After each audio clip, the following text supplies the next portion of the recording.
حج ارکان اسلام کا 5واں رکن ہے۔ اسلام میں حج 9 ہجری کو فرض ہوا، اور آپ کو پتہ ہے کہ نماز جو ہے یہ جب اللہ تعالیٰ کے پاس آپ گئے اس وقت فرض ہوئی، اور یہ 9 ہجری میں یعنی بالکل آخری ایام میں فرض ہوا۔ اسی سال حضرت صلی اللہ علیہ وسلم نے حضرت ابوبکر صدیق کو امیر الحجاج بنایا اور 300 صحابہ کرام کو ان کے ہمراہ کیا تاکہ وہ حج کو جائیں۔ ان کے پیچھے حضرت علی المرتضیٰ رضی اللہ تعالی عنہ کو روانہ کیا کہ وہ سورہ برات کا اعلان کریں۔ چنانچہ حضرت علی رضی اللہ تعالیٰ نے سورہ برات کی پہلی 40 آیتوں کو معاون حکام کے پڑھ کر سنایا۔ اس سال کے بعد کوئی مشرک بیت اللہ کے اندر داخل نہیں ہونے پائے گا۔ اگر آپ نے اس کو اس کی شرائط کے ساتھ ذمہ داری کے ساتھ ادا کیا ہے، اس کے 3 فرض ہیں، کوئی لمبی چوڑی بات نہیں، مشقت بڑی ہے لیکن فرض اس کے 3 ہی ہیں۔ پہلا فرض تو اس کی ابتدائی ہے، یعنی جب آپ نے نیت کرنی ہے، نیت کرنے کے بعد 2 نفل بھی آپ پڑھیں گے، اور اس کے بعد آپ نے احرام باندھنا ہے، اور یہ جو ابھی ہم نے تلبیہ پڑھا یہ پڑھتے ہوئے پہلا فرض ادا ہو گیا ہے۔ آپ نے تیاری پکڑ لی ہے، حج کی شرائط اور احرام میں آپ داخل ہو گئے ہیں، اور پھر یہ حج شروع ہو گیا جو 5 دن تک جاری رہے گا۔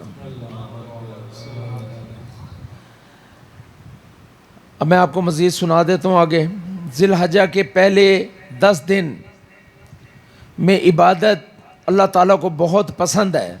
اچھا، یہ صرف حج والوں کے لیے نہیں ہے، جو نہیں حج کرنے جا رہے ان کے لیے بھی ہر رات لیلۃ القدر کے رات، ان راتوں میں قیام کرنا، قیام اللیل، اور اپنے رب کو یاد کرنا،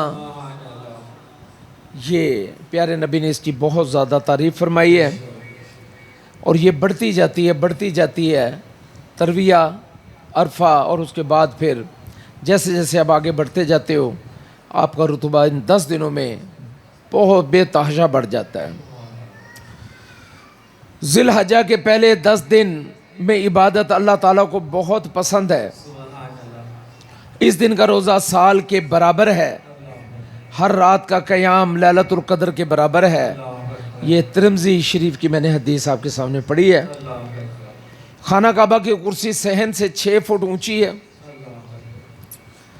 عرض اس کا 33 فٹ ہے، لمبائی تقریباً 55 فٹ ہے، اور اونچائی تقریباً 45 فٹ کے قریب ہے۔ خانہ کعبہ کی حاضری نہایت قیمتی ہے۔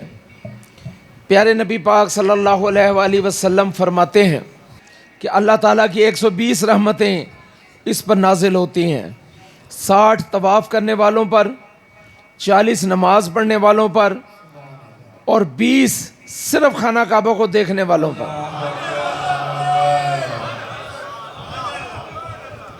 اور جب اس پہ پہلی نظر پڑتی ہے تو جو دعا مانگی جاتی ہے وہ قبول کر لی جاتی ہے۔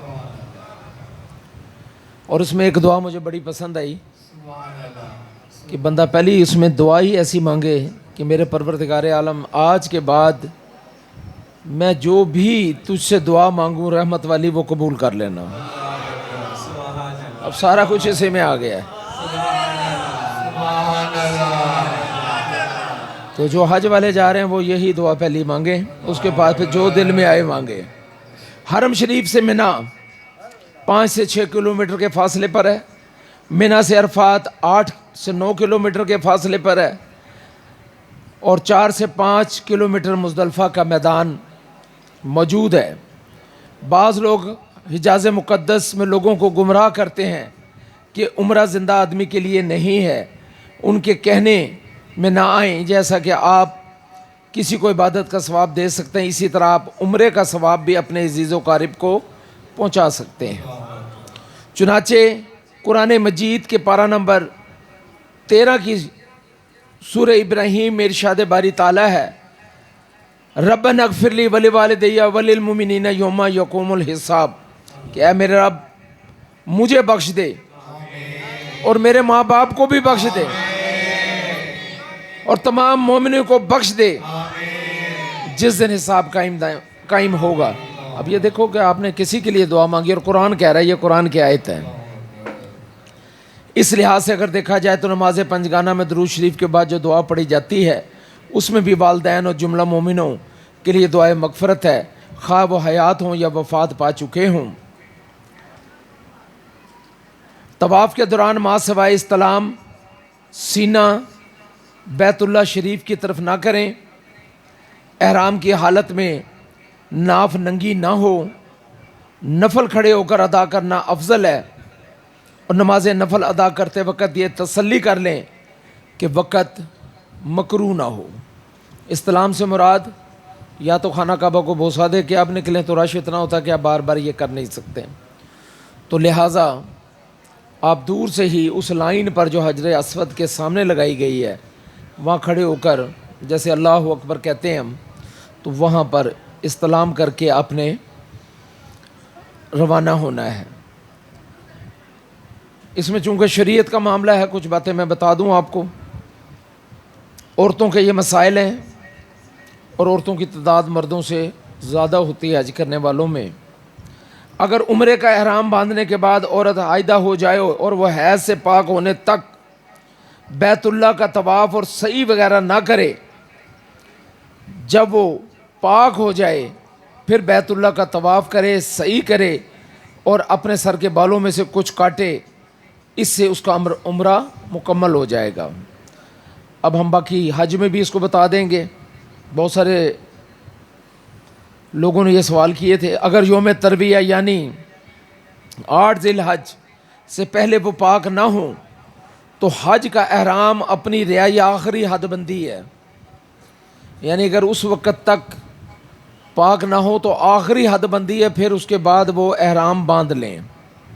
اور احرام سے مراد جو بھی عورت کے لیے سکارف وغیرہ ہے مرد کی طرح نہیں ہے، نہ اس کی جوتی مرد کی طرح ہے، وہ جیسے مرضی جوتی پہنے، اور اس کے لیے احرام نہیں ہے، ایک سکارف ہے جس سے اس کے بال وغیرہ جو ہیں وہ نظر نہیں آنے چاہیے، دونوں ہاتھ، دونوں پاؤں اور چہرہ، اس پہ آپ کپڑا نہیں ڈال سکتے، اور مرد سر پہ بھی کپڑا نہیں ڈال سکتا۔ تو وہ حج کے احرام اپنی رہائش گاہ سے ہی باندھ لے، حج کی نیت کرے، یعنی پہلی جو فرض ہے یہ ادا کرے، اور دوسرے لوگوں کے ساتھ منا جائے، سب کام انجام دے جو کہ ایک حاجی سر انجام دیتا ہے۔ مثلا وقوف عرفات، ظہر عصر کی نماز پڑھنے کے بعد ایک وقت دیا جاتا ہے حاجیوں کو جس کو وقوف عرفات کہتے ہیں، وہاں بیٹھ کے انسان وہ رونا دھونا ڈالے اللہ کے ساتھ۔ اس وقت کسی کو یاد کرنا، دنیا کو یاد کرنا، یہ حرام ہو جاتا ہے۔ وقوف عرفات فرض ہے، لازم اگر یہ بندے نے نہ کیا تو آپ کا حج باطل ہو جائے گا۔ اس میں کچھ لوگ مذاق کرتے ہیں کہ لوگوں نے اپنے خیمے میں حج کر لیا، نہیں، ایسا نہیں ہے۔ مسجد نمرہ جو ہے یہ زیادہ سے زیادہ اس میں 2-2.5 لاکھ آدمی آ سکتا ہے، جبکہ وہاں پر 35 لاکھ تک آدمی موجود ہوتا ہے۔ وہ تمام حدود جو ہیں وہ حج کی حدود ہیں، اور آپ کا خیمہ جو ہے یہ حج کی حدود میں لگا ہوا ہے۔ آپ وہاں پر، اور بوڑھا آدمی، کمزور آدمی یہ کام نہیں کر سکتا، اور وہ لوگ جو صبح عجلت میں نکل جائیں وہی لوگ مسجد نمرہ میں جگہ پا سکتے ہیں، اس کے بعد پھر آپ کو جگہ نہیں ملے گی۔ تو اس میں مذاق نہیں ہے، یہ آپ جہاں پر موجود ہیں آپ اس کو اسی طرح حل کر لیں، آپ کا یہ وقوف عرفات والا معاملہ حل ہو جائے گا۔ چونکہ یہ فرض ہے اس پہ بڑی توجہ دینی چاہیے، اور مین فرض ہے، یہ حج کا دن ہے۔ یہ اس دن آپ نے عصر کی نماز پڑھنے کے بعد خوب اللہ کے سامنے رو رو کے آہو مناجات کرنی ہے، اپنی ہدایت کے لیے دعائیں مانگیں، اپنے گناہوں کی معافیوں کے لیے دعائیں مانگیں، اور جو گناہوں کے صلے میں بیماریاں لگ گئی ہیں ان کی معافی کی بھی دعا مانگیں، اپنے والدین کے لیے دعا مانگیں، اپنے بچوں کے لیے دعا مانگیں، اپنے عزیز و قریب کے لیے دعا مانگیں، اور سب سے بڑھ کر نبی کی امت کے لیے دعا مانگیں۔ اور اللہ سے مانگے کہ مجھے ایک ایسا انسان بنا کے بھیج کہ میں تیری مرضی کے مطابق بقیہ زندگی گزار سکوں. سارے کہہ دو آمین. نو میرے بچوں، یہ بھی دوسرا میں نے فرض بیان کر دیا. مشعر الحرام کے قریب وقوف مزدلفہ میں رات کا قیام، یعنی اس کے بعد جب سورج ڈھل جائے. آپ نے مغرب کی نماز کو کیا شان ہے اس کی. ایک طرف کہتے ہیں کہ اب لیٹ نہ کیا کرو، اور آج وہ شانوں والا کہہ رہا کہ مغرب نہیں پڑھنی. آج وہ شانے والا کہہ رہا کہ آج عشاء بھی نہیں پڑھنی. کہ جی چپل پہن اور میری تلاش میں نکل کھڑا ہو. مزدلفہ پہنچ، آپ کو منا میں بھی خیمے ملے، آپ کو عرفات میں بھی خیمے ملیں گے، لیکن مزدلفہ وہ میدان ہے جہاں آپ کو یہ رات کھلے آسمان کے نیچے گزارنی ہوگی. وہاں کنکر ہی کنکر ہیں، پتھر ہی پتھر پھینکا جاتا ہے. یہیں سے آپ نے جمعرات کے لیے رمی کرنی ہے، اور یہیں سے آپ نے 70 کے قریب کنکریاں لینی ہیں جو بہت زیادہ بڑی نہیں ہونی چاہیے. اس کا سائز چنے کے دانے سے تھوڑا سا بڑا ہو تو یہ سب سے بہتر ہے. یہ رات آپ نے ایک چٹائی کے اوپر گزارنی ہے. سر ننگا ہے، حال و بے حال ہے، اور وہ بندہ احرام میں جو بندے کی شکل ہوتی ہے نا، بالکل بندے کو اللہ کہتے پاگل ہو جائے میرے لیے. سب ختم کر دیتے ہیں.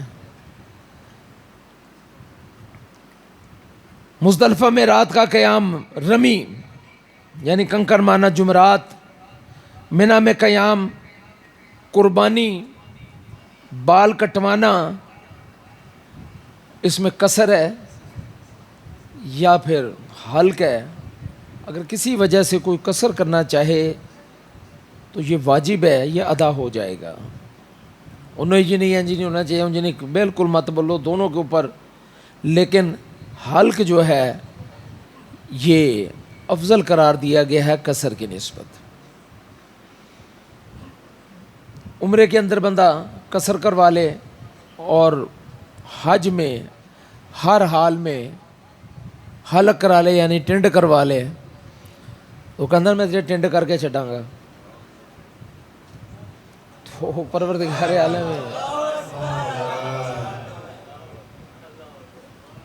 کہاں تک جھکا دیتے ہیں بندے کو.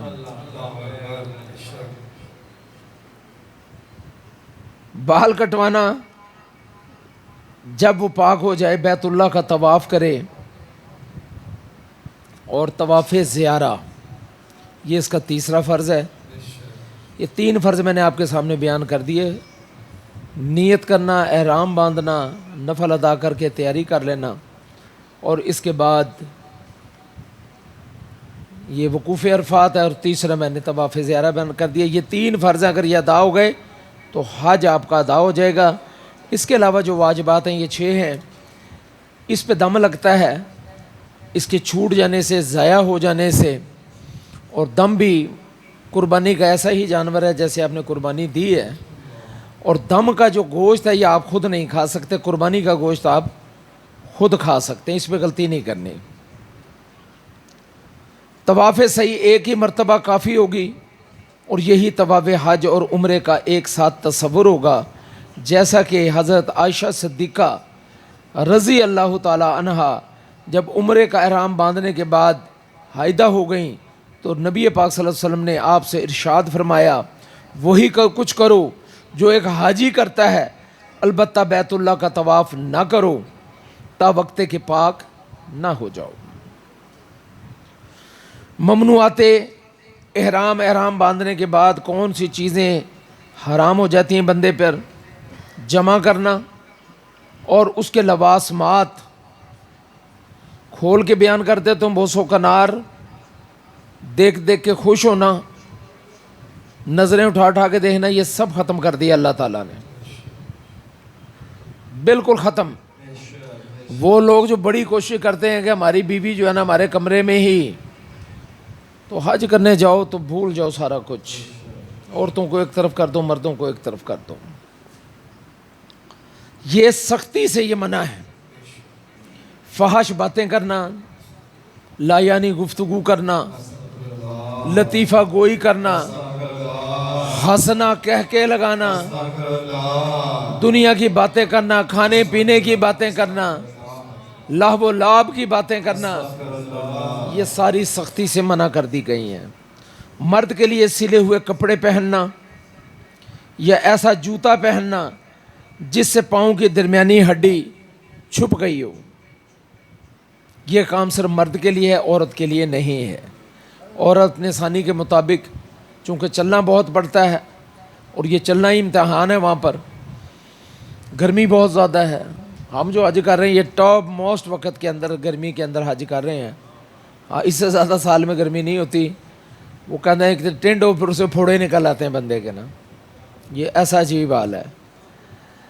تو بہرحال اللہ تعالیٰ نے جو بھی وقت چنا، سر تسلیم خم، سر اور منہ کو ڈھانپنا، اس کو بھی سختی سے منع کیا گیا ہے۔ سر اور منہ کو آپ ڈھانپ نہیں سکتے۔ اول اگر آپ کے منہ پہ کپڑا پڑ گیا ہے تو آپ اس کو فوری ہٹا دیں۔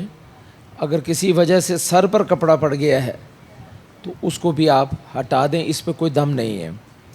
خوشبو اور خوشبودار تیل لگانا، جان بوجھ کے بال کاٹنا، اس دنوں میں بالوں کو نوچنا، اکھیڑنا، جیسے لوگ عام دنوں میں کرتے ہیں، یہ سب چیزیں سختی سے منع کر دی گئی ہیں۔ ناخن پہلے ہی آپ فصل الحج سے پہلے ہی کاٹ کے تیار ہو لیں، اور ناخن تراشنا بھی اس کے درمیان سختی سے منع کر دیا گیا ہے۔ شکار کرنا یا شکار کی طرف اشارہ بھی کرنا یا اس کی کسی کو ترغیب دینا، اس کو بھی سختی سے، تیلا نہیں توڑ کے دانتوں میں لگا سکتے آپ۔ گھاس پہ بیٹھے ہو تو یہ نہیں کہ آپ وہاں بیٹھے ہوئے گھاس ہی اکھیڑتے رہیں، اس کو بھی سختی سے منع کر دیے گئے۔ کاکروچ آپ کے اوپر بھی چڑھ جائے تو مارنے کا حکم نہیں ہے، صبر سے برداشت کرو اور اس کو ہٹا دو اپنی جگہ سے۔ اللہ 5 دن کے لیے تجھے بہت بڑا مومن دیکھنا چاہتے ہیں۔ انڈے توڑنا، ان 5 دنوں کے درمیان آپ نے یہ کام بھی نہیں کرنے ہیں۔ درخت کاٹنا، یہ اس کی شاخیں توڑنا، ایون کہ جوئیں مارنا بھی حرام قرار دے دیا گیا ہے۔ کیڑے مکوڑے مارنا، قتل و فساد، لڑائی جھگڑے کی باتیں کرنا، غصہ کرنا،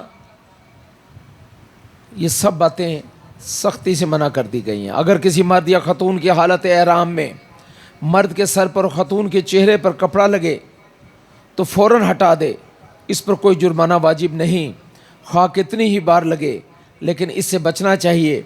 اگر کچھ دیر کپڑا چہرے یا مرد کے سر پر 1 گھنٹہ سے کم لگے تو ہر مرتبہ 1 مٹھی گندم صدقہ دینا واجب ہے۔ اگر لیٹ گئے یا کچھ ہو گیا اور کسی نے بتایا کہ 1 گھنٹے سے اوپر آپ کا لگا رہا ہے تو کم از کم 1 مٹھی گندم صدقہ دینا واجب ہے۔ اور اگر 1 گھنٹہ سے زیادہ اور 1 دن یا 1 رات سے کم چہرہ یا سر پہ لگا رہے تو صدقہ فطر کے برابر گندم یا اس کی قیمت صدقہ کرنا واجب ہے۔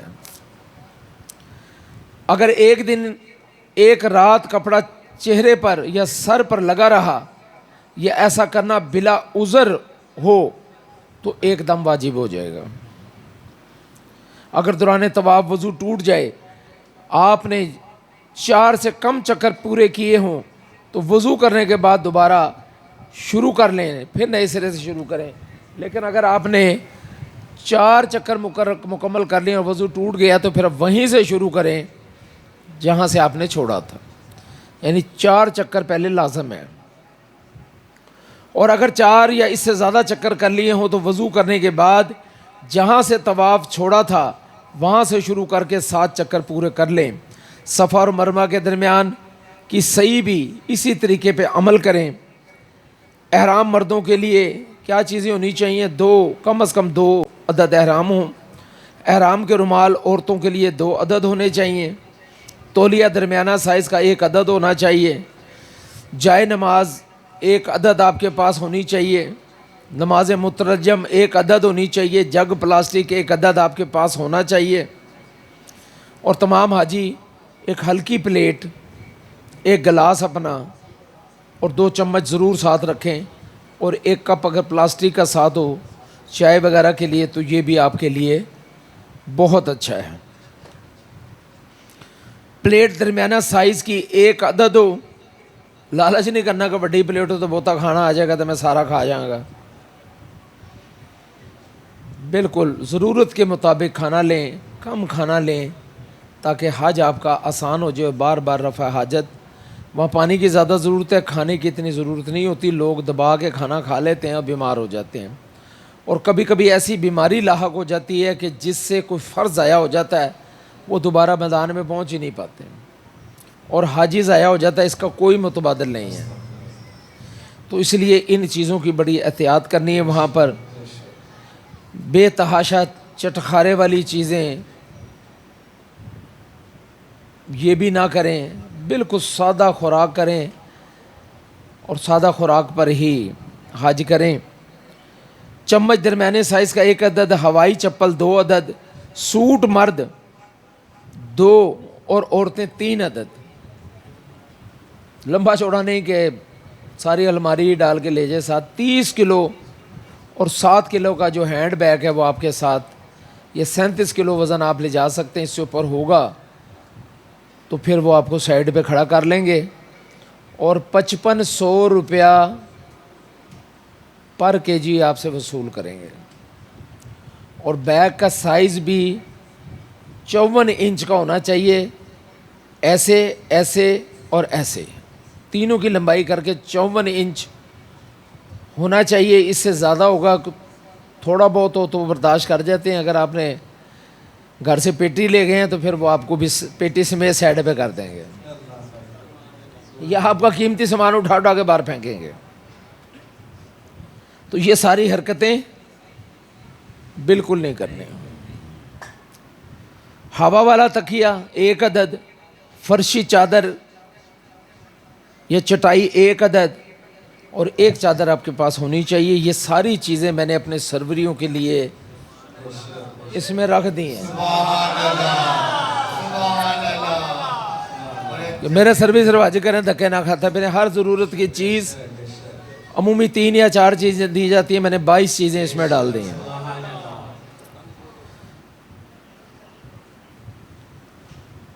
حاجی کیمپ جانے سے پہلے مندرجہ اشیاء اپنے ساتھ رکھ لیں۔ وزارت حج سے آمدہ اصل چٹھی، اپنی تصویریں 6 عدد، بینک کی رسید فوٹو والی، ٹیکہ لگوانا جو لگوایا اس کا کارڈ جو آپ کو یلو شکل کا ملا ہے، میڈیکل کتاب، آمد وزارت مذہبی امور۔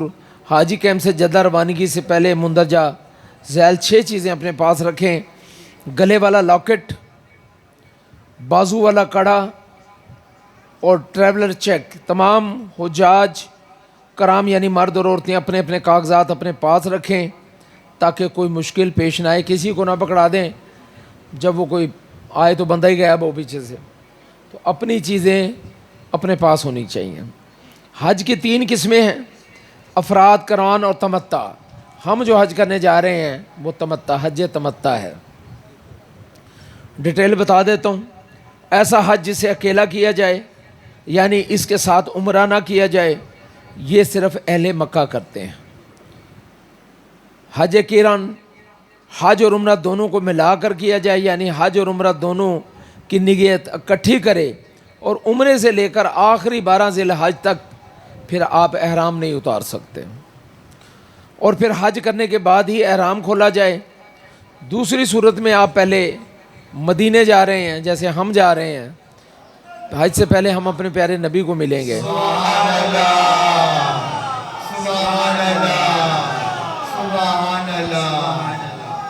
حج کے ساتھ عمرے کا فائدہ اٹھانا، یعنی حج کے مہینوں میں یہ جو کچھ بھی آپ سن رہے ہیں نا، اس میں سننے والوں کا بھی فائدہ، اور ہر حال میں میرے رہنے والوں اور جانے والوں کا حصہ ہے اس میں۔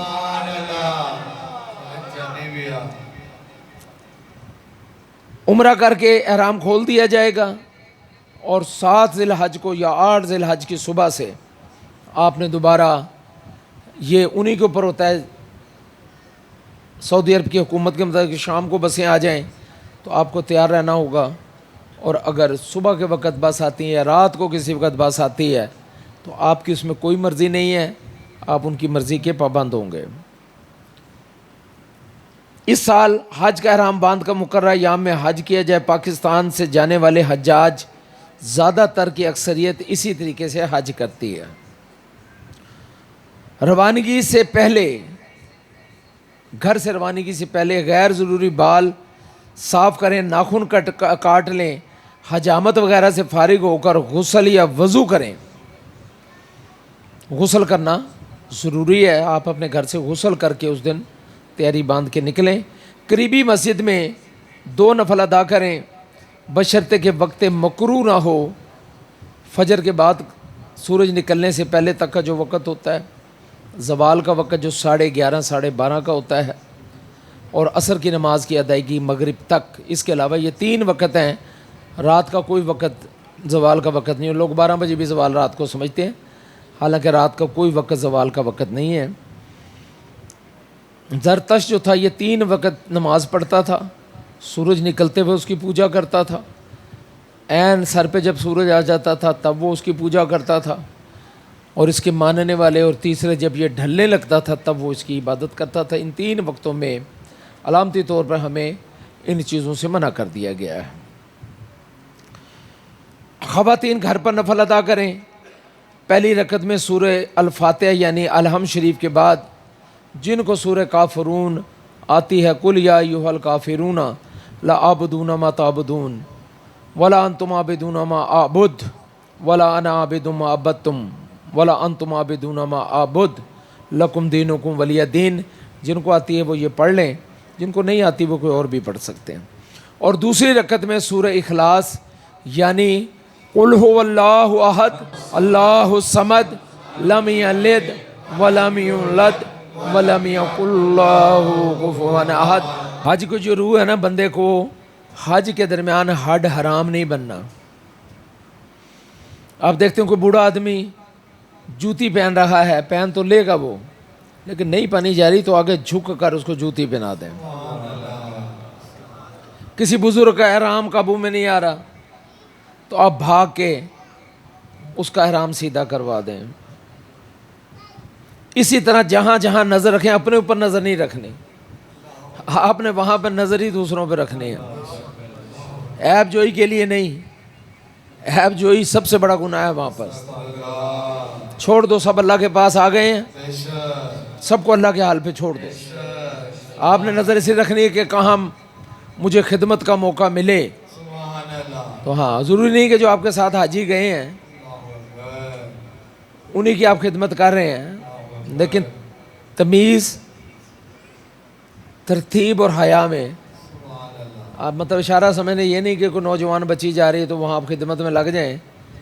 تھوڑا سا ادب لحاظ ہر چیز کا خیال ہونا چاہیے۔ کوئی بزرگ آدمی ہے، بوڑھا ہے، معذور ہے، پریشان حال ہے، بیمار ہو گیا، گر گیا ہے، آپ اٹھائیں۔ یہاں تک کہ اگر وقت ہے اور حج کا وقت نہیں ہے تو آپ ایمبولینس میں اس کو ہسپتال تک لے کے جائیں، دوائی دلائیں، دلاسا دیں، حوصلہ دیتے رہیں۔ یہ وہاں پہ حوصلہ دینا حاجیوں کا ایک دوسرے کو، ہاں اس کا بھی بڑا انعام ہے۔ پیار و محبت کا ماحول پیدا کریں۔ اگر کسی نے آپ کو برا کہہ دیا تو جواب نہیں دینا آپ نے۔ کسی نے آپ کو ویل چیئر مار دیے پاؤں کے اندر تو بھلے کی دعا کرو، اللہ پہ چھوڑ دو، مت کرو کوئی ایسی بد دعا نہیں کرنی، وہاں پر لان تان نہیں کرنی ہے۔ ہوائی جہاز کے عازمین حج گھاری ایئرپورٹ سے غسل وضو کر کے احرام کی ایک چادر تہہ بند کے طور پہ باندھ لیں اور دوسری چادر اوڑھ لیں۔ خواتین احرام کا رومال سر پہ باندھ لیں اور اوپر کی چادر سے سر ڈھانپ لیں۔ اور میں نے اپنی بچیوں کے لیے ایک احرام نہیں، 2 احرام اس میں، نیچے والا بھی عبایا دیا، اوپر والا بھی دیا۔ 2 نفل ادا کریں بشرطے کہ وقت مکروہ نہ ہو۔ نیت یوں ہو، 2 رکعت نماز نفل احرام بندگی اللہ تعالیٰ کی، منہ طرف کعبہ شریف، اللہ اکبر، یعنی پہلی رکعت میں سورہ فاتحہ کے بعد سورہ کافرون، اور دوسرے میں آپ نے قل هو اللہ پڑھنے کے بعد سلام پھیرنے کے بعد مرد اسی وقت سر سے احرام کی چادر ہٹا دیں، یعنی آپ حالت احرام میں آ گئے ہیں، اور احرام کھولنے تک سر ننگا رکھیں، خواتین احرام کھولنے تک چہرہ کھلا رکھیں۔ جدہ پہنچ کر بس میں سوار ہونے سے پہلے اپنا ہوائی ٹکٹ، ٹریولر چیک اور ضروری کاغذات بیگ میں سنبھال کر رکھیں۔ معلم کو ٹکٹ وغیرہ نہ دیں کیونکہ گم ہونے کا خدشہ ہوتا ہے، اور معلم کو اپنا پاسپورٹ دے دیں، یہ مجبوری ہے۔ مسجد احرام میں ممکن ہو تو باب سلام سے داخل ہوں، جو کہ صفا اور مروہ کے درمیان ہے، اور یہی شارٹ کٹ بھی بنتا ہے، یا کسی بھی دروازے سے داخل ہوں اور یہ دعا پڑھیں، اللہم افتح لی ابواب رحمتک، اور یہ آپ کو ہر مسجد میں بھی باہر لکھا ہوتا ہے، یہی دعا آپ نے یہاں بھی پڑھنی ہوتی ہے، یہ بھی اللہ کا گھر ہی ہے۔ بیت اللہ شریف پہ پہلی نگاہ پڑھتے وقت یوں دعا مانگیں، اللہ اکبر، یا اللہ میں جو نیک دعا مانگوں میری ہمیشہ قبول ہوتی رہے۔ اس کے بعد جو چاہیں اپنی زبان میں دعائیں مانگیں، اور اللہ جو نعمتیں دی ہیں مجھے اس سے محروم نہ کرنا، اور جو نہیں دیں وہ مجھے دینا۔ یا اللہ نبی پاک صلی اللہ علیہ وسلم، صحابہ کرام رضی اللہ تعالیٰ عنہم اور تمام تیرے مقبول بندوں نے کعبۃ اللہ، منی، عرفات، مزدلفہ، مدینہ پاک اور مقدس مقامات پر جو دعائیں مانگی ہیں، اللہ وہ بھی ہمارے حق میں قبول مانگا، یعنی وہ دعائیں جو کبھی بھی انبیاء نے کی ہیں، صحابہ کرام نے کی ہیں، ہمارے پیارے نبی کی ہیں، اللہ وہ ہمارے حق میں قبول فرما لے۔ پھر تلبیہ جو ہم نے پڑھا، لبیک اللہم لبیک کہتے ہوئے حجر اسود جا کر تلبیہ ختم کریں۔ حجر اسود کے سامنے یوں کھڑے ہوں کہ دایاں کندھا حجر اسود کے سامنے ہو، اور احرام کی چادر دائیں کندھے کے نیچے سے گزار کر بائیں کندھے پر اس طرح ڈالیں کہ دایاں کندھا ننگا ہو جائے، اس کو استباء کہتے ہیں۔ طواف کی نیت یوں کرے، یا اللہ میں خالص تیری رضا کے لیے طواف کے 7 چکروں کی نیت کرتا ہوں یا کرتی ہوں، تو اسے میرے لیے آسان کر دے۔ اب آپ برآمدوں میں جا کے کولروں سے آب زمزم بسم اللہ شریف پڑھ کر 3 سانسوں میں قبلہ رخ کھڑے ہو کر خوب پیٹ بھر کر پئیں، آخر میں الحمدللہ کہیں، اور آب زمزم اپنے اوپر سر پر ڈالیں۔ حضرت جابر رضی اللہ تعالیٰ عنہ سے روایت ہے کہ رسول پاک نے فرمایا کہ آب زمزم اسی مقصد کے لیے ہے جس کے لیے اس کو پیا جائے۔ اللہ تعالیٰ جس کو عمرہ اور حج کی توفیق عطا فرمائے، اس کو چاہیے کہ اس مبارک پانی کو خوب پیٹ بھر کر پیے، اور پھر اللہ سے یہ کہے، اے اللہ میں تجھ سے نفع بخش علم اور فراغ و کشادہ رزق اور ہر مرض سے شفا یابی کا سوال کرتا ہوں۔ آب زمزم پینے کے بعد 9ویں مرتبہ پھر حجر اسود کا استلام کریں، یعنی بوسہ لیں اور اشارہ کریں، اور بسم اللہ اللہ اکبر وللہ الحمد پڑھ کر ہاتھوں کو چوم لیں۔ صحیح کرنے کے لیے صفا پر جائیں۔ صفا اور مروہ یہ واجب ہے صحیح کرنا۔ میں صحیح اسی جگہ سے شروع کرتا ہوں جس کا اللہ تعالیٰ نے پہلے ذکر کیا، جیسے کہ فرمایا کہ بے شک صفا اور مروہ اللہ تعالیٰ کی نشانیوں میں سے ہیں۔ صفا پہاڑی اس طرح کھڑے ہوں کہ بیت اللہ شریف صاف نظر آئے، اور پھر نیت کر لیں، ان الصفا و مروہ من شعائر اللہ، اللہ اکبر اللہ اکبر اللہ اکبر وللہ الحمد۔ یا اللہ میں خالص تیری رضا کے لیے صحیح کی 7 چکروں کی نیت کرتا یا کرتی ہوں، تو میرے لیے اسے آسان بنا اور قبول فرما۔ اور پھر یہ دعا کریں، اللہ اکبر لا الہ الا اللہ وحدہ لا شریک لہ الملک ولہ الحمد وہو علی کل شیء قدیر۔ اور پھر جو کچھ بھی یاد ہو پڑھتے ہوئے مروہ کی طرف چلنا شروع کر دیں۔ چند گز چلنے کے بعد 2 سب ستون جنہیں عربی میں ملین اہدرین کہتے ہیں آئیں گے، دونوں کے درمیان تیز چلیں اور یہ دعا پڑھیں، رب اغفر وارحم وانت خیر الراحمین انک انت الاعز الاکرم۔ یا اللہ بخش اور رحمت فرما، بے شک تو سب سے زیادہ غالب اور سب سے زیادہ کرم کرنے والا ہے۔ لیکن عورتیں نہ دوڑیں اور مروہ پر پہنچ کر قبلہ رخ ہو کر دعا کریں۔ مروہ سے بیت اللہ شریف نظر نہیں آتا، پھر مروہ اور صفا سے طرف روانہ ہو جائیں۔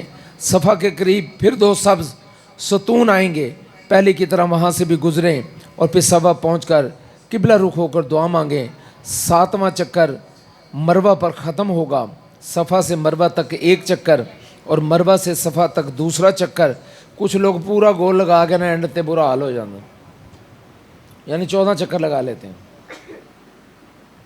دعا کے بعد مطاف یا مسجد حرام میں کسی بھی جگہ 2 نفل شکرانہ کے طور پہ ادا کریں بشرطے کہ وقت مکروہ نہ ہو. حلق یا قصر، صفا مروہ کی صحیح کے بعد حلق یا قصر کروائیں. سر کے بال منڈوا دیں یا کتروا لیں، منڈوانا افضل ہے. مبارک ہو، آپ کا عمرہ شریف ہو گیا.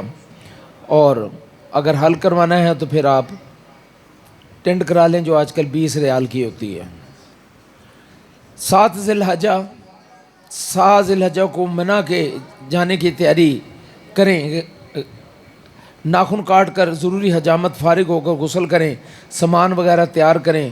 2-3 دن پہلے معلم سے خیمرہ اور ایڈریس کا کارڈ ضرور حاصل کر لیں. 8 ذی الحجہ کو مکہ مکرمہ سے منی کی روانگی ہے.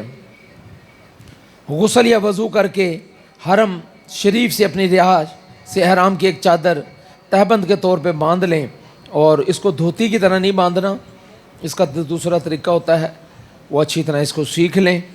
عورتیں احرام کو رومال سر بالوں پہ باندھیں، احرام کی چادر سے سر ڈھانپ دو. نفل احرام پڑھیں. نیت یوں ہے: 2 رکعت نماز نفل احرام، منہ طرف قبلہ شریف، اللہ اکبر. اور پہلی رکعت میں اسی طرح سے آپ نے پڑھنا ہے. اور حج کی نیت یوں کریں: یا اللہ میں خالص تیری رضا کے لیے حج کی نیت کرتا ہوں، تو میرے لیے اسے آسان کر دے اور قبول فرما. اور اس کے بعد 3 مرتبہ لبیک اللہم لبیک لبیک لا شریک لک لبیک ان الحمد والنعمت لک والملک لا شریک لک. اس کے بعد یہ دعا پڑھیں: ربنا آتنا فی الدنیا حسنۃ وفی الآخرۃ حسنۃ وقنا عذاب النار. اور پھر تلبیہ شروع کریں اور پکارتے ہوئے ظہر سے پہلے منی میں پہنچیں.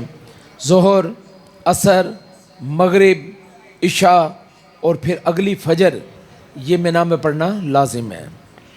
9 ذی الحجہ کو منی سے میدان عرفات کی روانگی ہے، یعنی ہم 9 ذی الحج آ گیا ہے اور یہ فرض ہے سارا. 9 ذی الحج کو فجر کی نماز کے بعد سے لے کر 13 ذی الحجہ عصر تک ہر نماز کے بعد تکبیر تشریق بھی پڑھیں. 9 ذی الحج سے فجر کی نماز سے شروع کرنا ہے اور 13 ذی الحج عصر، اور وہ ہم یہاں پر بھی مقامی طور پر بھی پڑھتے ہیں: اللہ اکبر اللہ اکبر لا الہ الا اللہ واللہ اکبر اللہ اکبر وللہ الحمد. پورا تلبیہ پکارتے ہوئے فجر کی نماز کے بعد سورج منی میں چمک جائے تو عرفات کو روانہ ہو جائیں اور ظہر سے پہلے میدان عرفات میں پہنچیں. مسجد نمرہ میں اگر باجماعت نماز پڑھیں، یہ تو امام صاحب 2 فرض ظہر کے اور 2 عصر کے ظہر کے وقت پڑھائیں گے، اور اگر اپنے خیموں میں نماز پڑھیں تو ظہر کے وقت ظہر کی نماز اور عصر کے وقت عصر کی نماز، اور یہ بھی قریب قریب ہی ہوتی ہیں. وقوف عرفات ظہر اور عصر کی نمازوں سے فارغ ہو کر سورج غروب ہونے تک کریں، عبادت کریں، توبہ استغفار کریں، اللہ کے سامنے روئیں، بار بار تلبیہ پڑھیں. کسی مجبوری کی وجہ سے عرفات پہنچنے میں دیر ہو جائے تو وقوف حج 10 ذی الحج کی صبح صادق تک ہو سکتا ہے. اللہ اکبر لا الہ الا اللہ وحدہ لا شریک لہ الملک ولہ الحمد وہو علی کل شیء قدیر. اور پھر کوشش کریں کہ وہاں پر 100 مرتبہ قل هو اللہ احد اللہ الصمد لم یلد ولم یولد ولم یکن لہ کفوا احد بھی پڑھا جائے. اور پھر 100 مرتبہ کم از کم سبحان اللہ والحمد للہ ولا الہ الا اللہ واللہ اکبر ولا حول ولا قوۃ الا باللہ العلی العظیم استغفر اللہ ربی من کل ذنب واتوب الیہ کم از کم 100 مرتبہ بھی پڑھیں. اور میں نے آپ کو آپ کی زندگی میں حج کے سارے پروگرام سکھا دیے ہیں. یہی حج کی تصویر میں آپ کو یہاں پہ دیتا ہوں اور اس کی بڑی فضیلت ہے. اور اس کے بعد درود ابراہیمی آپ پڑھیں 100 مرتبہ قبلہ رخ کھڑے ہو کر دعا کی طرح ہاتھ اٹھا کر پڑھیں. سورج غروب ہونے کے بعد عرفات سے مزدلفہ روانہ ہو جائیں. مغرب کی نماز عرفات میں نہ پڑھیں. مسجد نمرہ کا اگلا کچھ حصہ حدود عرفات سے باہر ہے. حاجی صاحبان یہاں پر وقوف کریں. وقوف مزدلفہ یہ واجب ہے. مزدلفہ پہنچ کر جس مرضی ٹائم پہنچیں، آپ نے مغرب و عشاء کی نمازیں اکٹھی ادا کرنی ہیں. پہلے مغرب کے فرض پھر عشاء کے فرض ادا کریں. اس کے بعد پہلے مغرب کی سنت اور پھر عشاء کی سنت اور وتر ادا کریں. رات کو 70 کنکریاں کھجور کی گٹھلی کے برابر چنیں. رات کو عبادت بھی کریں اور آرام بھی کریں. صبح کی نماز اول وقت میں پڑھ کر سورج طلوع ہونے سے تھوڑی دیر پہلے تک وقوف مزدلفہ کریں. توبہ استغفار کریں, دعائیں مانگیں, کیونکہ یہ رات لیلۃ القدر سے افضل رات ہے. وادی موثر کے سوا مزدلفہ کے سارے میدان میں جہاں جگہ ملے وقوف کریں. وادی موثر جسے آج کل وادی نہار بھی کہتے ہیں, یہ وقوف مزدلفہ جائز نہیں. اس جگہ کو نشان لگا کر واضح کر دیا گیا ہے تاکہ کوئی شخص وہاں بھول کر بھی وقوف نہ کرے. یہ وہ مقام ہے جہاں اصحاب فیل والوں کو عذاب الہی نازل ہوا تھا. 10 ذی الحجہ مزدلفہ سے منی روانگی. صرف بڑے شیطان کو آپ نے کنکریاں مارنی ہیں, یہ بھی واجب ہے. اس دن آپ نے صرف بڑے شیطان کو 7 کنکریاں مارنی ہیں. بسم اللہ اللہ اکبر کہہ کر یا وللہ الحمد بھی کہیں. مزدلفہ سے منی روانہ اور منی پہنچ کر بڑے شیطان کو 7 کنکریاں, اور ہر کنکری مارتے وقت بسم اللہ اللہ اکبر کہیں. کنکری پھینکنے سے پہلے تلبیہ پڑھنا بند کر دیں, اور وہاں پہ شیطان کو گالی گلوچ نہیں کرنی ہے, لیکن دل میں شدید نفرت ہونی چاہیے. شدید نفرت کے ساتھ آپ زبان سے کوئی ایسا لان تان گالی گلوچ, پاک جگہیں ہیں وہاں پر. ابراہیم علیہ السلام نے بھی ایسا نہیں کیا تھا, بلکہ آپ نے کنکریاں مار کر اس کو اعوذ باللہ من اللہ کی پناہ طلب کی تھی. تو شدید نفرت کے ساتھ, محبت کے ساتھ نہیں, ہنستے ہوئے نہیں, مذاق کرتے ہوئے نہیں, نفرت کے ساتھ آپ نے اس کو مارنی ہے کہ یہ میرا ازلی اور اللہ کا دشمن ہے. بڑے شیطان کو کنکریاں مارنے کے بعد کسی بھی دن دعا کے لیے ٹھہرنا سنت نہیں. قربانی واجب, قربان گاہ میں جا کر قربانی کریں. خود ذبح کریں تو اچھا. قربانی بذریعہ بینک بھی ہوتی ہے. حلق یا قصر یہ واجب ہے. قربانی سے فارغ ہو کر مرد سر کے بال منڈوا دیں. خواتین اپنے بالوں کی لٹ انگلی کی جو پور ہوتی ہے اس کے گرد ایسے لپیٹ کر اور بقیہ ایسے کو کاٹ دیں کہ برابر خود کاٹ لیں. حلق یا قصر منی میں کروانا سنت ہے. آن صلی اللہ علیہ وسلم نے حلق کرنے والوں کے لیے 3 مرتبہ دعا مانگی ہے.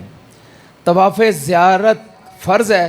اب آپ اپنے سلے ہوئے کپڑے پہن کر طواف زیارت کے لیے اپنے انتظام پر منی سے مکہ معظمہ چلے جائیں اور پہلے کی طرح طواف کریں, یعنی پہلے 3 چکروں میں رمل کریں. مقام ابراہیم پر 2 گانا نفل واجب الطواف ادا کریں. آب زمزم پئیں. صفا مروہ کے درمیان 4 چکر لگائیں. پھر واپس منی میں پہنچ جائیں اور رات منی میں ہی گزاریں. سنت ہے طواف زیارت 12 ذی الحجہ تک کیا جا سکتا ہے, لیکن 10 ذی الحجہ کو افضل ہے. طواف زیارت حج کا دوسرا اہم رکن ہے. اس کا کوئی بدل نہیں, یعنی جزا بطور بدل نہیں, کیونکہ رکن فرض کا کوئی بدل نہیں ہوتا. اگر کسی نے طواف زیارت نہیں کیا اور اس کے کرنے تک ازدواجی تعلقات حرام ہوں گے, خواہ کتنا ہی طویل عرصہ گزر جائے. اگر طواف زیارت 12 ذی الحجہ کے مغرب سے پہلے کیا جائے, تاخیر کی وجہ سے دم دینا ہوگا اور بلا عذر تاخیر کی وجہ سے گناہ گار بھی ہوگا. حیض و نفاس والی عورتیں اس وقت تک طواف زیارت نہ کریں جب تک کہ وہ پاک نہ ہو جائیں. اسی وجہ سے طواف مؤخر ہونے پر دم لازم نہیں, البتہ پاک ہونے کے بعد 1 لمحہ کی دیر بھی جائز نہیں. وطن واپسی سے قبل ان کے لیے ضروری ہے کہ طواف زیارت کریں, ورنہ حج کی ادائیگی نہیں ہوگی. اگر حیض والی حالت میں ہی روانگی کی تاریخ آ گئی اور اس کے بدل جانے کی کوئی صورت نہیں, تو نہا دھو کر مجبوراً ایسی حالت میں طواف کرے اور ناپاکی کی حالت میں حرم شریف میں داخل ہونے کا کفارہ دم ادا کرے, یعنی پوری گائے, اونٹ یا اس کا جو حصہ ہے. امام ابو حنیفہ کے نزدیک اس کا حج ہو گیا. دم کا حدود حرم میں دینا لازم ہے. 11 ذی الحجہ کو آپ نے تینوں شیطانوں کو کنکر مارنے ہیں, اور یہ بھی واجب ہے. زوال کے بعد پہلے چھوٹے شیطان, پھر درمیانے شیطان اور آخر میں بڑے 7 شیطانوں کو ساتھ ساتھ کنکریاں ماریں، ہر کنکری کے ساتھ بسم اللہ اللہ کہیں، شیطان کو ملامت کریں اور اللہ تبارک و تعالیٰ کی بزرگی بیان کریں۔ چھوٹے اور درمیانی شیطان کو کنکریاں مارنے کے بعد دعا کرنا سنت، بڑے شیطان کو کنکریاں مارنے کے بعد دعا نہ کریں۔ تینوں شیطانوں کو کنکریاں مارنا واجب۔ آج بھی زوال یا ظہر کی نماز کے بعد تینوں شیطانوں کو 12 ذی الحجہ کو اسی ترتیب سے کنکریاں ماریں جس ترتیب سے آپ نے 11 ذی الحجہ کو کنکریاں ماری تھیں۔ تاہم سعودی عرب کے مفتی اعظم کے بیان کے مطابق بعض سعودی علماء کرام نے 11 اور 12 ذی الحجہ کو مجبوری کی حالت میں اور جانی خطرات کے پیش نظر رمی جمرات کو زوال سے پہلے جائز قرار دے دیا ہے۔ اگر 12 ذی الحجہ غروب آفتاب سے پہلے مینا سے نہ نکل سکیں یا ایک رات اور رہنے کا ارادہ ہو تو 13 ذی الحجہ کو بھی مقررہ وقت اور ترتیب سے کنکریاں ماریں، ورنہ 12 کو اگر آپ مغرب سے پہلے نکل آئے ہیں تو آپ کا حج مکمل ہو چکا ہے، تو بھی کراہیت کے ساتھ جائز ہوں گے۔ اب آپ مکہ معظمہ روانہ ہو جائیں، الحمدللہ آپ کا حج مکمل ہو چکا ہے۔ آپ سب کو بہت بہت مبارک۔